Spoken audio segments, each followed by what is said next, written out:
India आघाडीमध्ये बिघाडीचे सूर, India आघाडीचं नेतृत्व करण्यासाठी तयार असल्याचं ममता बॅनर्जी यांचं वक्तव्य। ममता बॅनर्जींनी इंडिया आघाडीच्या कार्यपद्धतीवर व्यक्त केली नाराजी। ममता बॅनर्जी या भाजपच्या एजंट, काँग्रेस नेते आणि माजी खासदार संदीप दीक्षित यांची ममता बॅनर्जींवर इंडिया आघाडीच्या नेतृत्वाच्या वक्तव्यावरून टीका। ममता बॅनर्जींमध्ये इंडिया आघाडीचे नेतृत्व करण्याची क्षमता, ममता बॅनर्जींनी घेतलेली भूमिका आक्रमक, शरद पवारांची प्रतिक्रिया। विधानसभा अध्यक्ष म्हणून राहुल नार्वेकर अर्ज भरणार, विधानसभा अध्यक्ष म्हणून नार्वेकरांना दुसऱ्यांदा संधी मिळणार, सूत्रांची माहिती। विधानसभा अध्यक्षपदाबाबत वरिष्ठ निर्णय घेतील, पक्ष जी जबाबदारी देईल ती पार पाडणार, विधानसभा अध्यक्षपदाबाबत राहुल नार्वेकर यांची प्रतिक्रिया।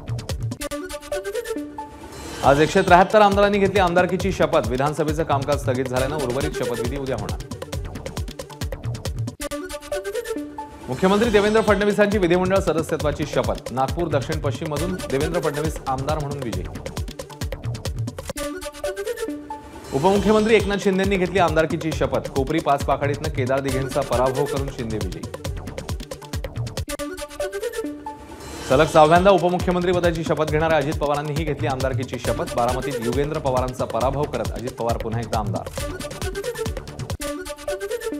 भाजप आमदार नितेश राणेंनी संस्कृतमध्ये घेतली शपथ, नितेश राणे तिसऱ्यांदा कणकवलीचे आमदार, शपथ घेतल्यावर निलेश राणेंकडून जय शिवराय जय नारायण अशी घोषणा। नितेश राणेंसह राम कदम, गिरीश महाजन, प्रताप अडसर, प्रशांत ठाकूर, सीमा हिरे, सुधीर गाडगीळ यांनी संस्कृतमधून घेतली शपथ।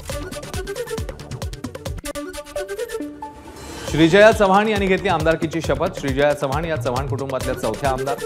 शपथ घेण्याआधी श्रीजया यांनी आजोबा डॉक्टर शंकरराव चव्हाण यांचं केलं स्मरण। भोकर विधानसभा मतदारसंघातून श्रीजया चव्हाण विजयी। एबीपी माझा, उघडा डोळे बघा नीट।